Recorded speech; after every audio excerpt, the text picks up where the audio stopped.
오늘 말씀 창세기 9장 18절에서 23절입니다. 방주에서 나온 노아의 아들들은 셈과 함과 야벳이며 함은 가나안의 아버지라.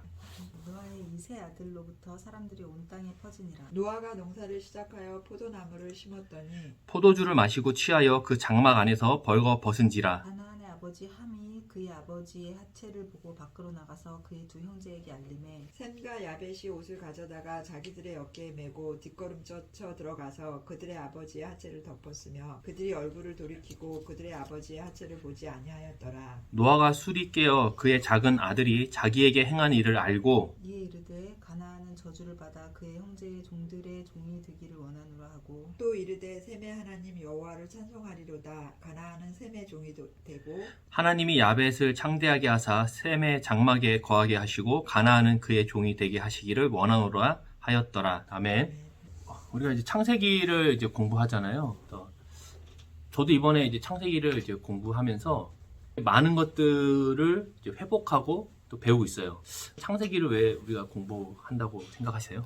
이 시대는 종교의 자유를 보장해요. 그래서 종교의 자유를 보장하면서 뭐라고 얘기하냐면 종교의 영역에 머물라고 얘기하는 겁니다. 그래서 너희가 교회에서 기도해도 되고 교회에서 찬양하고 교회에서 뭘 하든 신경 쓰지 않겠다. 근데 중요한 거는 공적인 자리에서는 너의 신앙을 드러내지 말라라고 얘기하는 거거든요. 이게 되게 자연스러워요. 종교 활동은 교회에서 하고 어떤 공적인 영역에서는 뭐 해라?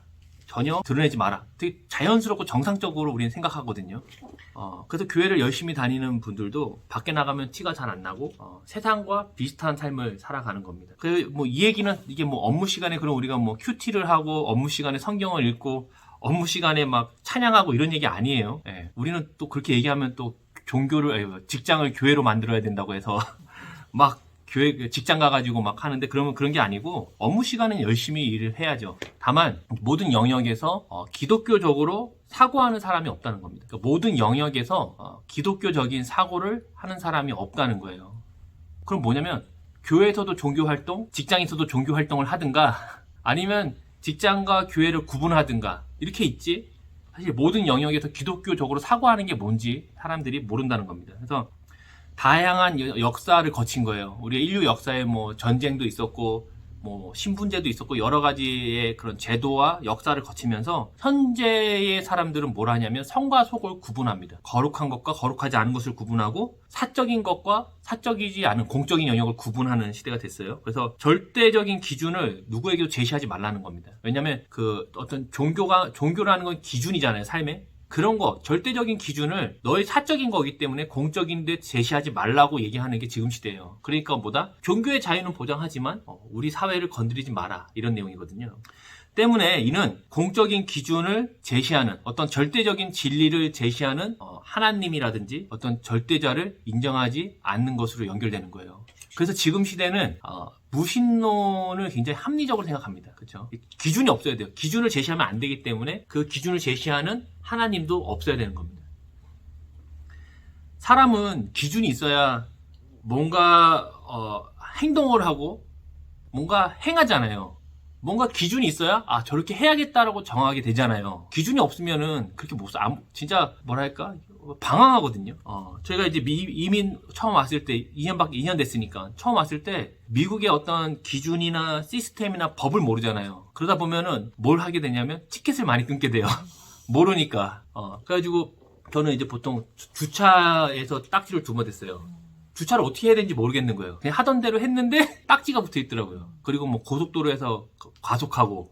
그러니까 누군가 와서 삶의 기준을 빨리 알려줘야 되는데 알려주는 사람이 없으니까 어떻게 하냐면 모르게 되는 거죠. 그러면서 방황하게 되고 또 실수하게 되고 또 뭔가 문제를 일으키게 되고 절대적인 기준을 무시하는 사람들, 그러니까 정확히 얘기하면 하나님을 없다고 하는 거죠. 절대적인 기준을 무시하는 시대의 사람들은 어떻게 행동의 그 방향을 결정할까요? 무엇으로? 기준이 있어야 행동하는데 기준이 없어요, 절대적인. 그럼 뭔가 어떻게 행동을 하겠냐는 거죠. 데카르트라는 철학자가 무슨 얘기했죠? 나는 생각한다, 고로 존재한다는 거예요. 그게 왜 그러냐면 자기가 볼 때는 모든 것이 혹시 속고 있는 것이 아닌가라는 생각을 하는 거예요. 데카르트가 볼 때는 우리가 혹시 실제는 안 그런데 그렇다라고 생각하는 거 아닌가? 속고 있는 거 아닌가? 그러면은 우리가 이것도 거짓이고 저도 거짓인데 진짜가 뭐냐 생각하고 있는 내가 나는 진짜 있는 거예요. 나는 생각하고 있으니까. 그래서 나는 생각한다, 그걸 존재한다는 얘기가 나오는 거거든요. 시대 상황에서. 그 후에 어떤 일이 생기냐면 사람들이요, 체계적인 의심과 이성을 통해서 중립적이고 객관성에 도달할 수 있다라고 생각을 하는 거예요. 사람들이 그 이후에부터. 만약에 절대적 기준이 없어도 이성을 통해서 가져오는 행동을 할 수 있다는 겁니다. 이성을 통해서 말이죠. 하지만은 그것은 감정과 또 선동과 분열과 체제 붕괴만을 가져오게 됐어요. 현재의 그런 것들이 많이 나타나는 게 뭐냐면 여성 인권 운동 같은 거죠. 그러니까 과거의 페미니스트는 좀 달랐어요. 과거는 여성의 인권, 투표권이라든지 뭐 어떤 그 생존권, 노동권 이런 권리에 대한 운동이었거든요. 과거에는. 근데 지금은 뭐냐면 현재의 페미니스트 운동은 기준이 없어졌잖아요. 그게 뭐냐, 중구난방입니다. 뒤죽박죽이에요. 유럽의 페미니스트 운동하는 영상을 보면은 깃발이 많아요. 뭐냐면 하나는 극좌파, 또 막 그리고 하나는 그 레인보우, 그러니까 이제 레즈비언하고 게이. 그리고 하나는 팔레스타인 국기를 흔들어요. 난민을 받아들여야 된다 이런 거예요. 세 번째는 공산주의, 옛날 구소련 그 국기잖아요. 그거 빨간 거 막 흔들거든요.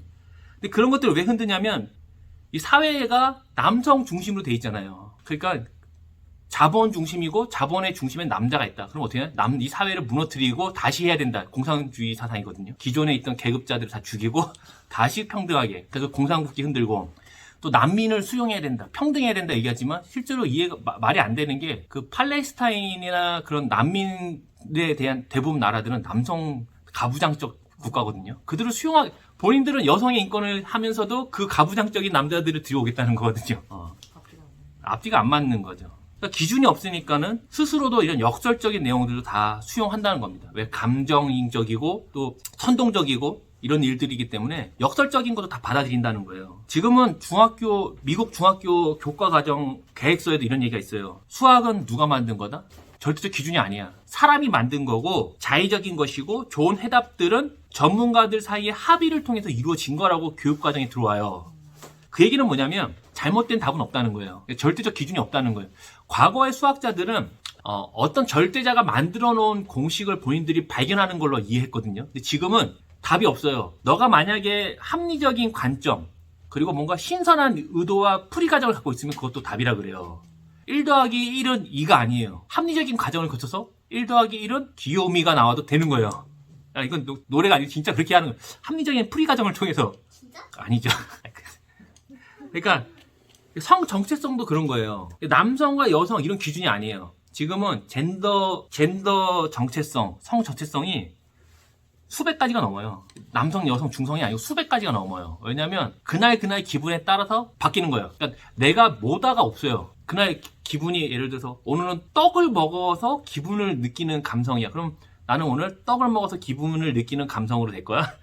다음 날에는 개를 만지면 기분이 좋을 거야. 개를 만지면 좋은 그런 감성이 될 거야. 이러면서 이게 남성, 여성 이런 게 아니고 막 수백 가지가 있어요. 그게 왜 그러냐면 기준이 없어졌습니다. 절대적 기준을 부정하고 또 그 기준이 되는 하나님을 제외해버리니까 종교에서는 종교 활동만 하고 사회에서는 시대 상황을 따라서 사고하다 보니까 중구난방이 되는 거죠. 기준도 없고 결국에 감정적이고 또 뭔가 선동적이고 이런 일들로 행한다는 겁니다. 사사기 우리 문서에 보면 사사기 16장 7절을 우리 지사님이 네 여기 있나요? 네 없습니다. 제가 안 적었네요. 네 이거는 편집. 네. 사사기 17장 6절에 써 있어요. 뭐라고 써 있냐? 그때에 이스라엘에 누가 없어요? 왕이 없으므로 사람마다 자기 소견에 옳은 대로 행했다. 이 왕이라는 거는 기준이거든요. 성경은 사실 여기서 하나님이지만 왕은 기준을 제시하는 사람이에요. 기준이 없으니까 사람들이 어떻게 했다? 자기 소견에 옳은 대로 행했다는 거예요. 그러니까 완전 어떻게 했어요? 사회 자체가 분열이고 혼란이고 체제 붕괴적이고 자신이 왕되는 삶을 살았다는 거죠. 사람들이. 많은 그리스도인들이 이제 교회에서는 창조의 주인이라고 하나님을 얘기하지만 세상에서는 그렇게 얘기하지 않아요. 말을 할 수가 없는 거예요. 하나님이 창조의 주인이라기보다는 그냥 개인의 주인인 거죠. 나를 도와주시고 그래서 개인의 어떤 구원이라든지 개인의 위로라든지 개인의 회복이나 이런 거에 대해서는 사실 우리가 하나님 종교적으로 구하지만 세상에서는 전혀 티를 내지 못하는 그런 일들이 생기는 겁니다. 그래가지고 이 종교는 사적이고 개인적인 영역이 되고 회사나 모임은 과학은 공적인 영역이 되면서 여기서 뭐가 나오는 거냐면 실용주의가 나오는 거예요. 실용주의는 기준이 없거든요. 도움이 되는 것이라 하면 다 수용하는 거예요. 그래서 거기에는 윤리나 도덕 같은 건 없어요. 걸리지 않을 가능성이 있고 이익이 되면 그냥 하는 겁니다. 교회에서도 우리가 신앙이 좋은 아이들을 만나면 뭐라 그래요? 신앙이 좋은 아이들, 신실한 아이들을 만나면 뭐가 되라 그러죠? 선교사나 목사가 되라 그러죠. 네, 뭐 사회에서 뭐 하나님의 그 일을, 하나님 나라를 키우는 그런 거를 얘기 안 해요. 목사나 성직자가 되라 그래요. 믿음이 좋은 아이들에게. 그러니까 하나님 나라가 임했어요. 어디에 임했냐면 이 땅에 임한 게 아니고 교회에 임한 걸로 생각을 하는 겁니다. 구원은 어디에 있어요? 교회에 있는 걸로 보는 거예요. 굉장히 카톨릭적인 생각인데도 교회들이, 많은 그리스도인들이 구원은 교회 그 건물 안에 머물고 하나님 나라도 건물에 임한 걸로 보기 때문에 믿음이 좋은 아이들에게 뭐냐, 세상에서 어떻게 살라는 게 아니고 교회에서 살아라 이렇게 얘기하는 거거든요. 우리가 기독교적인 사고를 하기 위해서 배워야 되는 책이 있다면 어떤 책일까요? 66권의 책 중에 창세기죠. 처음 창조하신 하나님의 의도와 목적과 계획을 이해하는 게 중요해요. 왜냐하면 창조의 주인이 했던 걸, 목적하는 걸 이해를 해야 우리가 그렇게 살 거잖아요. 왜 그 진화론을 주장하는 많은 분들이 있잖아요. 그러니까 진화론과 창조론이 그냥 뭐 이것은 과학적 입증이다 이런 문제가 아니라 진화는 있었을 거예요 아마. 왜냐면 증거들이 많기 때문에. 하지만 중요한 건 창조가 있어야 진화가 있는 거거든요. 근데 진화도 우리가 생각하는 것처럼 막 저는 그런 진화라고 보진 않아요. 그것도 사실 다 예측하는 거거든요 사람들이. 많은 화석 갖고. 근데 만약에 진화론을 믿는다면 그 사람의 목적과 계획과 의도는 뭘까요? 진화론을 믿는다면 그 사람의 목적과 계획과 의도는 뭐예요? 삶에 진화하는 거죠. 진화의 목적은 진화하는 거잖아요. 지금은 우리가 이런 형태로 살고 있지만 500만 년 후의 사람은 우리보다 더 진화해서 뭐가 진화했을까요? 사람의 진화는 뇌로 결정하거든요. 그래가지고 우리가 그런 상상도 보면 5만 년 이후의 사람들 보면 머리가 이만하잖아요. 결국 뇌가 발달한 거 외에는 사람의 진화를 설명 못하는 거죠. 진화는 결국에는 뭐냐면 시대 요구를 따라 사는 것밖에 없어요. 돈을 요구하는 사회에서 진화는 뭐죠? 돈을 많이 버는 거예요. 외모를 중시하는 사회에서 진화는 뭐냐면 그 시대가 요구하는 외모를 갖는 거예요. 외모도 다 달라요. 옛날에 미의 기준하고 지금 미의 기준이 다르잖아요. 그러니까 만약에 근데 진화에 실패했어요.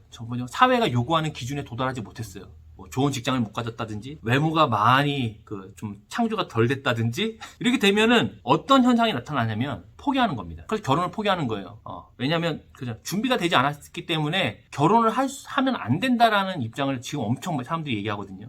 그리고 욜로 같은 게 나오는 겁니다. 욜로가 뭐죠? 그렇죠. 한 번뿐인 인생, 미래를 걱정하지 말고 지금 다 당장 즐기자. 그래가지고 집은 없지만 차는 좋은 거 타고 다니고 이런 일들이 나타나는 겁니다. 그러면서 뭐냐면 삶을 포기하죠. 이번 생은 어땠다? 망했다. 다음 생을 기약하자. 그게 20대, 30대 때 하는 얘기지만 40대, 50대, 60대가 되면 어떻게 되겠어요? 망하긴 진짜 완전 망하는 거죠. 근데 이런 일들이 왜냐면 사람들이 어떤 생각을 갖고 시작하느냐가 달라요. 근데 우리는 창세기를 통해서 하나님이 창조의 주인이시고 그분이 목적과 계획과 의도가 있다고 지금 알고 있는 거예요. 그게 믿고 있는 자들이에요. 그렇기 때문에 교회뿐 아니라 이 창조 세계 모든 곳에서 공적인 모든 영역에서도 하나님과의 관계를 비춰서 해석을 하는 것이 바로 그리스도인이라는 겁니다. 교회에서만 할렐루야가 아니고. 우리 그동안의 내용을 약간 정리를 해보아야 될 것 같아요. 그래서 우리가 창세기를 통해서 뭘 배운 거냐면 하나님의 계획이 뭔지를 배운 거고, 그리고 사람이 무엇을 위해 살아야 되는지를 배운 거예요. 그리고 알아가고 있는 거거든요. 우리 하나님이 창조를 왜 했냐면 텅 비어 있었죠. 텅 비면서 체험을 통한 샬롬을 이루기 위해서 창조를 하신 거예요. 그래서 하나님이 심히 좋았다라는 평가 이후에 하나님이 뭘 하시냐면 안식을 하잖아요. 샬롬입니다. 샬롬. 그래가지고 사람은 사람의 자리에서, 하나님은 하나님의 자리에서, 만물은 만물의 자리에 있는 상태가 샬롬이라는 얘기를 했죠. 하지만 사람은 하나님의 형상 셀렘으로서 모든 것 가운데 어떻게 되죠? 하나님의 주인됨을 드러내야 될 사명이 있는 거예요, 사람에게. 그래서 에덴에서 아담과 하와는 선악과를 먹지 않으므로 하나님의 주인 되심의 셀렘으로 살았고, 또 에덴 밖에서는 문 앞에 엎드린 죄의 지배를 받지 않고 죄를 다스리는 것으로 하나님의 주인 되심을 나타내야 하지만 역사는 어땠죠? 계속 실패하고 하나님이 손 내미시는 이런 역사의 반복 가운데 홍수가 일어난 겁니다. 그래서 이 홍수의 목적은 뭐라 그랬죠? 그렇죠. 심판이 아니라 새롭게 하나님 다시 시작하시는 거예요. 그래서 은혜를 선택한 노아의 가족을 통해 하나님의 주인 되심을 뭐한다? 회복하시고, 하나님은 하나님 자리, 사람은 사람의 자리, 만물은 만물의 자리에 대한 그 샬롬의 회복을 위해서 하나님이 홍수 사건을 일으키셨다는 거예요. 하나님의 주인 되심으로 살았던 노아는 어떻게 살았다 그래서 모든 영역에 그 은혜에 대해 감사하고 자신의 주인됨을 드러내지 않음으로 또 하나님의 주인 되심을 어떻게 합니까? 제단을 쌓아 예배를 드림으로, 또 다른 이에게 그 은혜를 행하는 사랑으로, 또 만물을 관리하는 그 존중하는 연합으로 해갖고 노아가 하나님의 약속을 계대했다는 얘기를 했었죠. 그래서 우리의 믿음은요, 교회와 개인의 영역에만 있는 게 절대 아니에요. 많은 그리스도인들이 굉장히 이거 사적으로 여겨요. 그래서 예수를 왜 믿죠? 사람들이? 개인의 구원, 또 개인의 평안, 그 이상의 삶을 제시하지 않는다는 거예요. 근데 내 마음의 평안이나 나한테 구원을 주는 게 만약에 다른 거야. 그러면은 예수를 믿는다, 안 믿는다? 안 믿게 되는 거죠. 당연합니다. 사실 이런 것들을 창조 세계의 모든 것에 적용을 해야 돼요. 하나님이 우리의 창조의 주인이라면 말이죠. 창조의 주인이신 하나님의 계획과 의도와 목적이 무엇인지 우리가 모른다면 우리의 신앙은 결국에 개인의 경건, 위로, 회복, 기복 외에는 없게 됩니다. 우리는 하나님 말씀을 기준으로 살아가는 자들이거든요. 말씀을 통해서 어떤 기독교적인 어떤 가치관들을 배우지 않는다면 우리도 결국에는 사회에서 어떻게 산다? 기준이 없으므로 목적 없이 그냥 똑같이 사는 겁니다. 오늘은 저 깃발 흔들고 내일은 저 깃발 흔들고 어디 집회 갔더니 이거 저거 막 나오는 거죠. 혼돈과 방황의 인생은 평상시에 잘 드러나지 않아요. 안전하게 직장을 다니고 또 몸이 아프지 않고 그러면 이런 혼돈과 방황의 인생이 드러나지 않지만 자신이 사회에 도움이 되지 않는다는 자, 또 진화에 실패한 자, 그리고 거듭되는 취업의 실패, 건강의 문제, 가난 등이 나왔을 때 결국에는 어떻게 되냐면 포기합니다. 낙심하게 되고요. 근데 성경을 보면 하나님은 그렇게 얘기하지 않아요. 이번 생은 끝났다. 천국에서 잘 살아보자. 내가 다음에 도와줄게. 이렇게 하지 않고 그런 얘기 안 하거든요. 사단이 지혜로운 존재입니다. 사단의 큰 지혜는 뭐라고 생각합니까? 사단이 발휘한 가장 큰 지혜는 뭐냐면 종교의 자유를 주는 것처럼 해갖고 종교를 어떻게 했다? 내면화, 또 사유화로서 선을 그어버린 거예요. 그래서 어떻게 하냐면 더 이상 밖에 나오지 마. 니네끼리 잘 해. 하나님 나라, 기독교적인 가치관 같은 거 적용하지 마. 그냥 니네끼리 해. 선을 그어버린 겁니다. 근데 이게 먹혀요. 이게 된 거예요, 지금. 먹힌 겁니다. 바울이 에베소서 5장 22절 이하에 보면 어떤 내용을 쓰냐면 남편과 아내, 또 부모와 자녀, 또 종과 주인에 대한 설명을 해요. 야, 상전들아, 너희 이렇게 해라. 종들아, 너희 이렇게 해라. 자녀들아, 이렇게 하라고 얘기하거든요. 이게 뭐냐면 사적인 영역이 아니라 공적인 영역에 대한 적용을 설명을 해요, 바울이. 그리고 나서 6장 10절 이하에 보면 바로 뭐 하냐면 마귀를 대적하는 싸움에 대한 얘기를 해요. 그래서 마귀의 관계를 능히 대적하기 위해 하나님의 전신갑주를 입어라. 말씀의 검, 이런 얘기 막 하거든요. 근데 그것만 봐도 사단이 그리스도인으로 하여금 그때도 그렇게 한 거예요. 너희끼리 사적인 영역에 머물러라고 얘기를 한 겁니다. 근데 그때 바울이 뭐 했냐면 공적인 영역에 대한 삶을 얘기하고 밑에 마귀와의 대적을 얘기하면서 그런 걸 구분하라는 겁니다. 싸우라는 겁니다. 마귀의 모략을 무력하게 만들고 모든 영역에서, 공적인 모든 영역에서도 하나님의 주인 되심을 드러내라는 것이죠. 그래서 우리가 기도하는 거예요. 기도하는 겁니다. 기도를 사실 개인적인 기도 정말 중요해요. 하지만 공적인 영역에서도 놓고도 기도해야 됩니다. 저는 그런 마음이 들어요. 인종차별이라든지 또 물론 전쟁이라든지 지금도 팔레스타인하고 이스라엘하고 엄청 미사일 쏘고 막 그러죠. 그리고 미얀마 군사 독재 이런 그런 것들 다 공적인 영역에서 하나님의 주인 되심이 인정되지 않는 거거든요. 그럼 인정되는 건 뭐냐? 미사일 맞고 죽어야 되냐? 이런 건 아니에요. 하지만 그런 것들을 위해서 우리가 기도해야 됩니다. 마태복음 6장 13절 보면 주님이 우리에게 이렇게 기도를 가르치잖아요. 우리를 시험에 들게 하지 마시고 다만 악에서 구하옵소서라고 얘기하거든요. 그러니까 사단의 모략을 지혜를 무력화하기 위해서 기도해야 됩니다.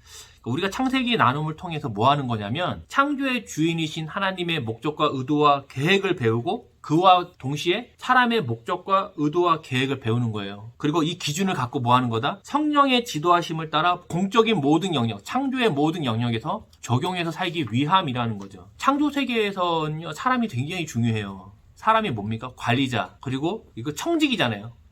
그러니까 사람이 하나님의 셀렘으로 하나님 말씀을 기준으로 해서 모든 영역에 적용을 하는 게 우리의 그 삶이라는 겁니다. 이거를 우리가 실패하면은 저는 굉장히 그런 생각이 들어요. 하나님이 평가하잖아요. 땅이 혼돈하고 악이 가득하다, 폐악이 가득하다 평가를 하잖아요. 근데 저는 이게 지금 우리 시대의 삶이라고 봐요. 지금도 보면 땅이 굉장히 폐악하고 공허하고 그런 모든 것들이 지금 나타나는 거거든요. 인종적인 차별이라든지. 그래서 저는 개인적으로 신앙의 원리를 있어요. 그러니까 우리가 원리, 기준이 있어야지 적용하잖아요. 근데 저는 그 기준을 뭐로 잡냐면, 저는 하나님 말씀, 하나님의 그 창조 원리에서 뭘 발견했냐면, 하나님의 형상인 사람이 생명을 얻느냐, 마느냐를 갖고 선택을 해야 된다라고 짧게 정했습니다. 그래서 사람의 주인됨이 주장되는 곳은 뭐가 있냐면 생명이 없어요. 그래서 항상 생각합니다. 이것이 그 사람의 생명을 살리는 일인가? 생각을 하는 거죠. 그러니까 2명 데리고 같이 개척하는 거고 2명 합리적이지 않잖아요, 사실은. 근데 성경에 보면 하나님 자체가 합리적이지 않아요. 은혜라는 말 자체가 합리성을 거부하는 내용이거든요. 그래서 우리가 창세기의 배움을 통해서 하나님과 사람 그리고 만물을 이해하고 개인의 영역뿐 아니라 모든 창조 세계에서 이것을 적용하기 위해 우리가 창세기를 배운다. 근데 이것을 우리가 달달 외우지 않아도 하면서 이렇게 몸에 그 습득이 되는 거예요. 하나님의 목적과 계획은 그거구나. 나는 이렇게 살아야겠구나. 나는 그 회사에서 이것을 어떻게 적용해 봐야겠구나. 이렇게 말이죠. 우리 그 질문 있죠. 나사모님. 읽어주세요. 네, 나눔. 내가 창세기를 배우면서 모든 영역에서 적용하게 된 신앙의 큰 원리. 기준은 무엇입니까? 어떻게 적용하고? 우리 문서 27페이지 하지만 9장 18절 29절 우리 나사모님. 하지만 9장 18절 29절 이야기의 마지막 부분에 또다시 반복되는 인간의 타락을 고발하고 있다. 노아는 홍수가 끝난 후 포도나무를 가꾸는 농부가 되었다. 노아는 포도주를 만들어 마시고 취하여 장막 내에서 벌거벗은 모습으로 드러났다. 노아는 하나님과 맺은 언약, 생육하고 번성하여 땅에 충만하라를 행하지 않았다. 노아는 완전히 취하여 장막 안에서 자기 스스로 벌거벗고 이날만 그런 것이 아니라 완전한 취함과 벌거벗습니다. 이는 삶에 대한 방향을 잃고 미래의 불안으로 나타나는 태도이다. 네, 여기까지 하겠습니다. 우리 9장 20절 한번 보세요. 9장 20절 보면 포도나무를 심었거든요.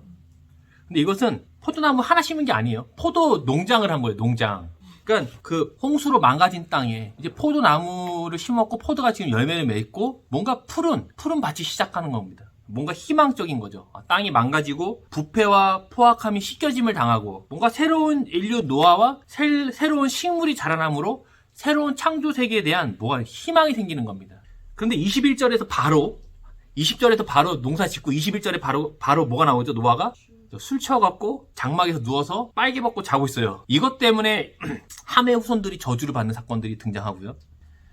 노아는 당대 의인이잖아요. 완전한 자이고 모든 사람들이 자신의 주인됨을 선택할 때에 홀로 하나님의 주인됨을 택하여 은혜를 입었던 사람이잖아요. 하나님이 노아를 통해서 새로운 역사와 인류와 언약을 이어가고자 했지만 21절에 보면 바로 끝난 거거든요. 노아가 술 취해서 자고 있는 겁니다. 노아가 왜 포도주에 취해서 벌거벗고 자고 있었을까요? 아마도 이제 노아가 당시 상황을 또 이겨내야 됐을 거예요. 일단 사람들이 없잖아요.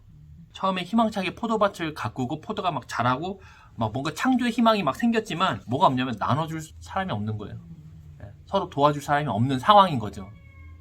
텅 비어진 땅을 보면서 낙심했을 수도 있죠. 자기네만 딱 푸른 밭이고 다 그냥 삭막한 아무것도 없는 것이 될 수도 있고 또 홍수로 많은 이들이 죽고 텅 비어 있는 땅에서 자신을 바라보는 감정은 단순하게 말하기 쉽지 않았을 것 같아요. 우리도 이렇게 산에 가면, 사람 없는 산에 가면 어때요? 아무 소리도 안 들리잖아요. 혼자 있으면 진짜 뭐랄까? 진짜 아무 소리도 안 들려. 정말 적막하게. 신기하게. 여긴 미국은 땅이 크니까 그게 되죠. 포도밭을 져놓고, 지을 땐 좋았겠죠. 뭔가 막 자라니까. 다 져놓고 마음이 어땠을까? 이거 져놓고 뭐하나? 이거 져놓으면 뭐해? 포도 남아 돌 거 아니에요. 그걸로 그러면 남아 도는 포도로 포도주 만들어 놓고. 놨는데 할 게 없어. 어떻게 마시고 취하는 거죠. 거기다 보면 아들을 함하고도 별로 관계가 안 좋은 것 같아요. 네, 제가 볼 때 아마 3명의 아들 다와 관계가 안 좋았을 수도 있어요. 왜냐면 함이 형들한테 가서 얘기하잖아요. 그게 뭐냐면 그런 얘기를 자주 했다는 거거든요. 한 번만 얘기한 게 아니에요. 자주 했다는 거예요. 험담 아버지 뒤에서 욕한 거죠. 그러니까 아버지 입장에서 보면 애들하고 관계도 그렇고 또 다 마음을 져놓고 나눌 사람도 없고 이민자의 삶처럼 외롭지 않았을까. 더 외로웠겠죠. 적막하니까. 우리 문서를 또 계속 우리 지사님이 읽어주겠습니다.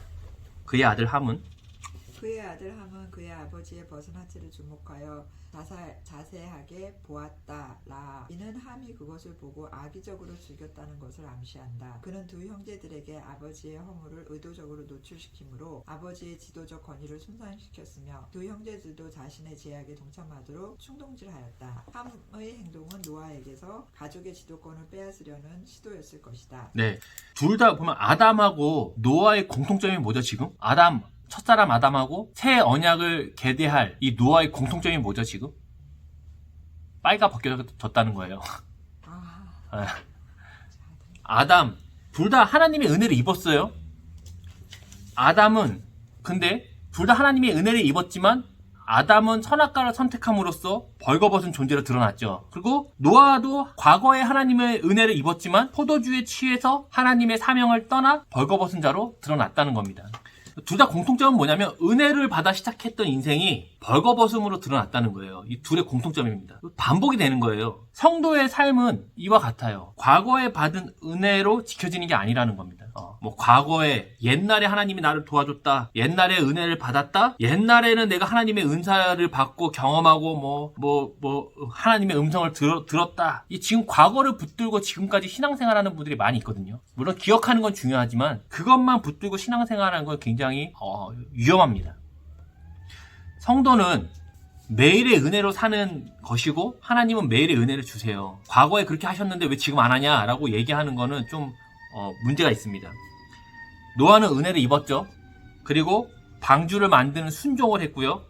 하나님 되심을 인정하는 예배를 드렸지만 매일의 은혜를 얻지 못할 때에 희망차게 포도밭을 만들어 놓고 낙심해 술 취해 잠이 들어 사명을 소홀히 하는 일들을 불러온다는 겁니다. 매일의 은혜를 받아야 된다는 겁니다. 노아는 그날 한 번만 취해 잔 게 아니에요. 아들 함이 조롱할 정도니까 얼마나 자주 술에 취해갖고 홀랑 벗고 잠을 잤겠어요. 한 번 그랬다고 아들이 험담하진 않잖아요. 자주 한 거거든요. 이런 남편이 집에 있으면 아내가 이런 분들을 뭐라 불러요? 보통 사람이라고 많이 얘기하잖아요. 사람. 이 사람. 아니면 저 인간. 심하면 물건처럼 저것은 이렇게 얘기하잖아요. 그러니까 과거의 은혜로만 살기에는 과거에 하나님이 이렇게 했다. 과거의 은혜로만 살기에는 현실의 문제, 성도의 삶이 쉽지 않다는 겁니다. 그래서 우리가 항상 뭐 해야 된다? 기도해야 되는 겁니다. 그러니까 기도를 자신을 설득해서 기도의 자리에 항상 나와야 돼요. 그래서 하나님의 은혜와 지혜와 음성과 죄의 민감함을 항상 하나님으로부터 받아내야 됩니다. 이런 실수들을 성경에 보면 많이 해요. 여호수아 6장에 보면 큰 성 여리고 전쟁에서 승리하잖아요. 하나님의 은혜로 아무것도 안 하고 승리하잖아요. 성만 돌아갔고. 근데 그 다음에 바로 7장에서 작은 성 아이성을 전쟁에서 져요. 바로 큰 성에서는 하나님의 은혜를 입고 이겼는데 작은 성에서는 지거든요. 왜 그러냐면 우리가 은혜 한번 받았다는 겁니다. 그러고 나서 다음에 전쟁에서는 저건 작은 성이니까 은혜를 구하지 않고 시작하고 지는 거예요. 결국에 아담과 노아의 창조 모습에서 아담도 창조에 쓰임 받았고 노아도 창조에 쓰임을 받는데 벌거 벗겨진 모습은 무엇을 의미할까요? 아담과 노아는 벌거 벗겨진 모습으로 나타나요. 근데 둘 다 뭐가 있죠? 그 후에 가려짐을 당해요. 가려진다니까요. 그래서 사람은 어떤 존재다? 결국에 매일의 은혜로 사는 존재라는 겁니다. 성도가 아니에요. 사람은요 그런 존재예요. 사람은 매일의 은혜로 사는 존재입니다. 하나님의 은혜 없이는 살 수 없는 게 바로 사람이라고 창세기에서 얘기하는 거예요. 본문의 중심은 노아가 벌거 벗겨졌다는 거예요. 뭐 함이 저주받고 이게 아니고 노아가 지금 벌거벗은 상태로 드러난 게 본문의 주제거든요. 이 노출은요 시대와 문화에 따라 다르긴 해요. 우리 그리스 초기 그리스 때 보면 올림픽 할 때는 보면 빨개 벗고 운동하잖아요 남자들이. 다 벌거벗고 레슬링하고 그러잖아요. 노출은 다르지만은 시대마다 다르지만 분명한 건 어느 시대나 아버지가 다 큰 자녀 앞에 벌거벗고 조롱당하는 것은 좋은 일이 아닌 건 분명합니다. 수치스러운 일이죠. 지금 이렇게 얘기할 수 있어요. 우리 집 애가 다 컸어요. 근데 술 먹고 와갖고 빨개 벗고 집에서 자고 있네요. 그럼 그때 보고 부모님이 어떻게 해요? 사진 찍어요? 조롱하지 않잖아요. 침대를 몰래 옮겨서 이불 덮어주고 모른 척 하잖아요. 왜냐면 그거를 부모가 얘기하는 순간 자녀가 얼마나 부끄럽겠어요. 사람들은 자신의 부끄러움을 어떻게 해결할 수 있을까요? 사람들이 부끄럽거든요, 지금. 다만 술 취해서 그게 나타나는 거예요. 지금 똑같아요. 지금 시대에 사람들이 자신의 부끄러움이 잘 드러나지 않지만 술 취하면 나타나거든요. 갑자기 자기가 기억 못하게 무의식에 있는 게 막 나온단 말이에요. 사람들은 자신의 부끄러움을 어떻게 해결할 수 있을까요? 하와가 자기가 벌거벗겨진 걸 봤잖아요. 그게 어떻게 해요? 자기의 몸을? 가리잖아요. 가려야 되는 거예요. 근데 그들은 뭐로 가리냐면 무화과 나무 잎으로 가리거든요. 무화과 나무 잎이 커요. 그러니까 가릴 수 있어요. 그런데 문제는 뭐냐면 제한적이고 일시적이에요. 그렇죠? 다 가리지 못할 뿐더러 이파리가 마르거든. 그러니까 우리가 부끄러움을 감추는 방식은 이와 같아요. 무화과 나무 잎 같이 일시적이고 제한적인 것으로 가린다는 거예요. 근데 이 부끄러움은요, 티가 나요. 티가 납니다. 누군가 그걸 건드렸을 때 예민하게 반응하거든요. 예를 들어서 가난을 부끄러워하는 사람들에게 돈 얘기를 하면 예민해요. 그냥 난 지나가는 얘기를 했는데 본인이 그걸 부끄러워하니까 예민하게 반응하죠. 아니면 아버지를 부끄러워하는 사람들에게 우리 아빠 얘기를 했더니 막 예민하든가, 아니면 외모를 부끄러워하는 사람들은 더 그러죠. 하나님이 가죽옷을 입혀주심으로 지금 두 사람의 부끄러움을 가려주는 거거든요. 영원한 거예요. 일시적이지 않고 지속적이죠, 가죽옷은. 가죽옷은 우리의 부끄러움을 감춰주시는 하나님의 지속적인 은혜를 얘기하는 거예요. 사람은 뭐다? 매일의 은혜가 없이는 살아갈 수 없는 존재라는 겁니다. 그래서 우리는 매일의 은혜를 구해야 되는 거예요. 지사님. 그러나 셈과 야벳은 아버지의 시술을 보지 않고 뒷걸음쳐 들어가서 아버지의 하체를 덮어주었다. 이것은 아담과 하와의 벌거벗은 것을 보지 않고 가죽 옷으로 그들의 수치심을 덮으신 하나님의 모범을 따른 것이다. 네, 여기까지 보겠습니다. 그러니까 노아도 벌거벗은 상태로 있을 때에 셈과 야벳이 어떻게 하냐? 아버지의 부끄러움을 보지 않고 뒤로 옷을 걸치고 뒷걸음질해서 들어가서 그걸 가려주거든요. 그러니까 셈과 야벳은 은혜를 행하는 사람으로서 등장하는 거예요. 셈과 야벳은 하나님의 은혜를 입은 자로서 창조 세계를 어떻게 관리하는지를 보여주는 모델로 등장하는 겁니다. 사람은 은혜로 사는 것이죠. 매일 주시는 하나님의 은혜를 받고 그 은혜에 감사함으로 어떻게 한다? 서로에게 그 은혜를 실천하며 살아가는 것이 바로 사람의 모습이라는 겁니다. 그래서 우리가 창세기 2장에서 하나님이 다 창조하신 이후에 뭘 주시죠? 아담에게 뭘 주세요? 다 창조하시고 아담에게, 그죠? 돕는 배필이지만 원래 뜻은 가까이서 도와주는 존재를 만들어주는 겁니다. 그 얘기는 저 얘기했지만 수발을 들어주는 게 아니에요. 서로가 도와주는 관계에 어떤 존재를 지어준다는 겁니다. 사람에게. 가까이에서 은혜 입은 자는 그 은혜를 다른 이에게 행함으로써 뭐가 된다? 창조가 완성이 되는 거예요. 그러니까 여기서 우리가 아는 겁니다. 사람은 그런 존재구나. 근데 우리가 사람인데 그렇게 안 살아요. 혼자 은혜도 필요 없고, 그리고 은혜를 받았지만 행하지 않음으로 살아요. 그리고 그것은 사람이 망가진 겁니다. 그러면 은혜를 행한다는 건 대체 뭘까요? 은혜를 행한다. 여기서는 뭐냐면 서로의 부끄러움을 어떻게 한다? 가려주는 거라고 합니다. 은혜는 상대의 부끄러움을 가려주는 거예요. 남의 부끄러움을 드러내기 좋아하는 사람들이 있어요. 그렇죠? 보통 이제 그런 분들은 카페에서 많이 모이고 무슨 사조직을 많이 만들죠. 무슨 회. 그러니까 자신의 부끄러움을 감추고 싶어하는 사람의 심리적인 행동이라고 합니다. 그러니까 마음이 풍족한 사람은요, 다른 이의 부끄러움을 가지고 즐거워하지 않아요. 왜냐면 내 마음이 이미 풍족하잖아요. 내 마음이 괜찮기 때문에 다른 이도 괜찮은 거예요. 근데 내가 부끄러움을 가지면 어떠한다? 다른 이의 부끄러움을 꺼내서 즐거워합니다. 따지고 보면 자신의 부끄러움을 무화과나무 이파리 수십 장으로 가린 거나 두세 장으로 가린 거나 똑같은 거거든요. 그런데 나는 많이 가렸다고 조금 가린 사람을 놀리는 거거든요. 하나님의 은혜로 부끄러움을 가려진 자들은 다른 이에게도 어떻게 한다? 동일하게 한다는 겁니다. 아, 내가 진짜 저 인간 안 만났으면, 내가 더 좋은 직장에 다녔으면, 내가 그때 나도 했으면 옆집 엄마는 어떻게 해주고, 이런 얘기는 사실은 자신의 안에 있는 부끄러움을 드러내는 표현인 것이죠. 예수님을 알게 되면 마음의 부끄러움이나 이런 상처들이 해결돼요. 해결된다는 건 뭐냐면 상대를 이해하게 된다는 거죠. 공감하게 된다는 거죠.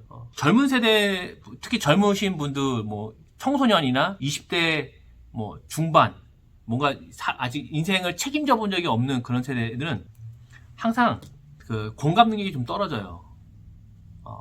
자신이 그런 인생을 안 살아봤기 때문에. 그러니까 노인들의 삶을 어떻게 한다? 폄하하는 거예요. 그 노인들이 살았던 인생을 돌아보지 않습니다. 그리고 당장 지금 뭐 왜 지하철 무료로 타? 사람 많을 때? 이런 얘기 복잡한데 늙었으면 집에나 있지, 이런 얘기가 나오는 거고, 부모님에게도 왜 나한테는 그렇게 안 해줬냐, 이런 얘기들을 하는 거예요. 왜냐면 이해가 안 돼서 그래요. 은혜를, 마음의 부끄러움이나 상처가 해결이 안 돼서 그렇습니다. 그러니까 젊은 세대나 어린아이들은 뭐래요? 그걸 가리기 위해서 그렇게 명품을 사는 거예요. 애들도. 청소년들 보세요. 브랜드 아니면 안 사거든요. 쟤 저거 샀네? 나도 사달라 그러고. 서로 가리는 겁니다. 안 가려지면 어떻게 된다? 무화과 잎으로 30장은 가려줘야 티가 안 나는데 30장 못 가렸어요. 그럼 어떻게 돼요? 난 두세 장밖에 못 가렸어.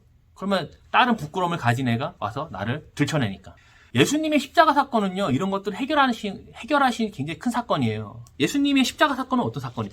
대신해줬다는 거예요. 근데 십자가 부끄러움에 대한 형벌이거든요. 로마 사람들은 로마 시민권자를 십자가에 매달지 않아요. 왜냐면 그게 되게 부끄럽고 너무 수치스러워서 그래요. 그냥 목을 잘라 죽이는 게 낫지, 아니면 사자밥도 괜찮아요. 근데 십자가형은 너무 뭐랄까 전시효과거든요. 그래가지고 정치범들, 그리고 사회에 혼란을 준 로마 시민권자 아닌 사람들 대상으로 십자가형을 처해요.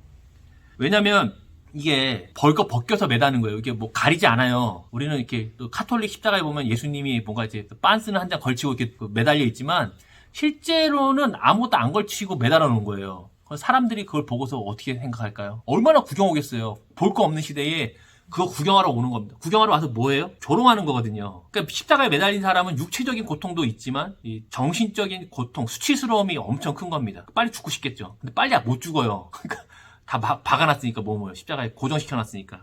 로마한테 대항하면 이렇게 된다는 걸 보여주는 거예요. 우리나라도 있어요. 옛날에 보면 뭐라 그래요? 저작거리에 매달아라 그러잖아요. 저작거리가 그 시장이잖아요. 그래가지고 그 저작거리에 매달리는 사람들은 주로 뭐냐면 정치범이에요.